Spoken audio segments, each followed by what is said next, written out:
ये कहानी है बुराई पर जीत की। भुवन नाम का एक राजा अपने राज्य से अपने प्रजा से बहुत ही खुश थे। भुवन राजा अपने प्रजा की हर संभव मदद करते थे और इसी वजह से उस राज्य के ही नहीं बल्कि दूसरे राज्य के लोग भी भुवन राजा की बहुत ही तारीफ करते थे, बहुत ही प्रशंसा करते थे और कहते थे कि वाह राजा हो तो ऐसा। भुवन राजा की तारीफ मगन नाम के एक राजा को सुई की तरह चुभती थी।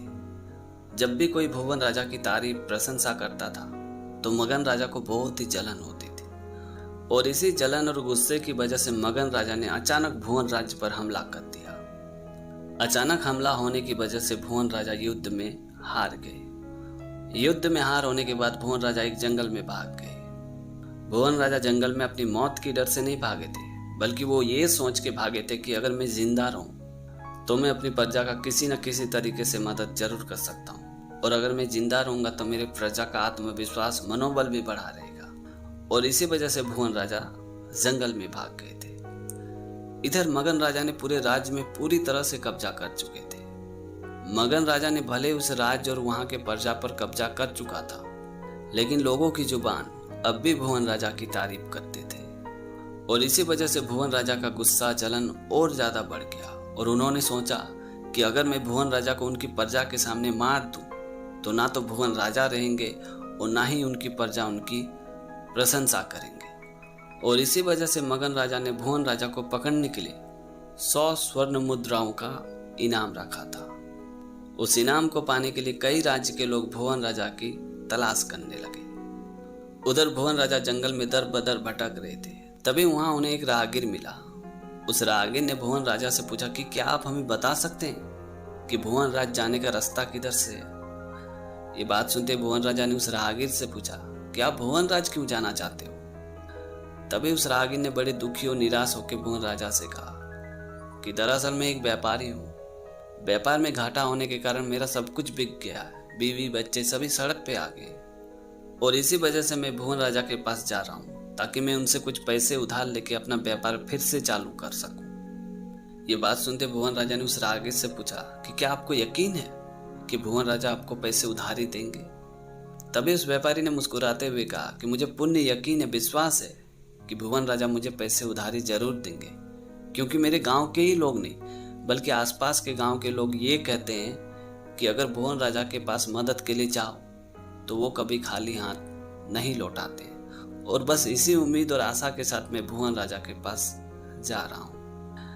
उस राहगीर की बात सुनने के बाद भुवन राजा ने उससे लिया और सीधे मगन राजा के दरबार में गया और मगन राजा से कहा कि आपने जो मेरे ऊपर 100 स्वर्ण मुद्राओं का इनाम रखा है वो स्वर्ण मुद्राएं कृपया आप इस आदमी को दे दीजिए। बदले में आपको मुझे जो सजा देना जो करना है कीजिए। ये बात सुनते ही मगन राजा सीधे अपने सिंहासन से खड़े हो गए और भुवन राजा से बोले कि आप एक साधारण व्यक्ति की मदद के लिए अपनी जान की परवाह ना करते हुए भी यहाँ आ गए। मैंने जितना आपके बारे में सुना था उससे भी महान है आप। मैं माफी के लायक तो हूं नहीं पर हो सके तो मुझे माफ कर दीजिए। और ये बोल के मगन राजा भुवन राज छोड़ के हमेशा के लिए चले गए। इसीलिए कहते हैं कि भलाई करते रहिए बहते पानी की तरह, बुराई खुद ब खुद किनारे लग जाएगी कचरे की तरह। तो दोस्तों छोटी सी कहानी में ये सिखाती है कि भलाई एक ऐसा हीरा है जिसकी चमक से आप किसी को भी बदल सकते हैं, किसी के भी नफरत को प्यार में बदल सकते हैं। ये कहानी एक बेवकूफ की। सुबह के 11 बज चुका था। एक फैक्ट्री में जोरों शोरों से काम चल रही थी। सभी कारीगर अपने अपने काम में लगे हुए थे। तभी उस फैक्ट्री का ओनर वहां आया और उसने देखा कि एक आदमी चुपचाप वहां खड़ा है, कुछ भी काम नहीं कर रहा था और बिना टेंशन का इधर उधर देख रहा था, जबकि बाकी कारीगर बड़ी ईमानदारी से अपने अपने काम में लगे हुए थे। ये देख के उस फैक्ट्री के मालिक को बहुत ही गुस्सा आया और उसने उस आदमी को अपने पास बुलाया। जब वो आदमी उस फैक्ट्री के ओनर के पास आया तो उस ओनर ने उस आदमी से पूछा कि तुम्हारी सैलरी कितनी है। तो उस आदमी ने कहा कि सर मेरी सैलरी 5,000 रुपया है। तभी उस फैक्ट्री के ओनर ने अपना पर्स निकाला और 15,000 रुपया निकालते हुए उस आदमी के हाथ में थमा दिया और कहा कि ये लो तुम्हारे 3 महीने की सैलरी।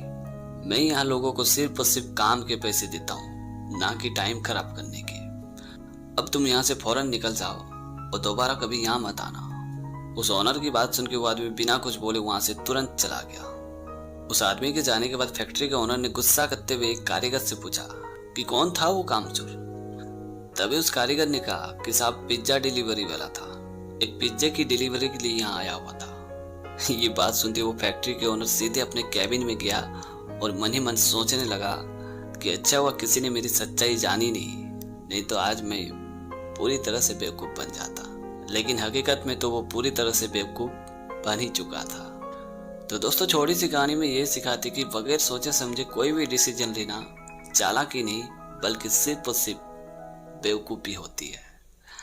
तो दोस्तों, आज की कहानी आपको कैसी लगी कमेंट करके ज़रूर बताना। और अगर आपने हमारे चैनल को अभी तक सब्सक्राइब नहीं किया तो प्लीज़ यार चैनल को सब्सक्राइब कर देना, क्योंकि इस तरह का कंटेंट मैं हमेशा अपने चैनल पे लाते रहता हूँ। तो आज के लिए इतना ही, मिलते अगली वीडियो में एक नई टॉपिक के साथ, एक नई कहानी के साथ। तब तक के लिए जय हिंद, वंदे मातरम।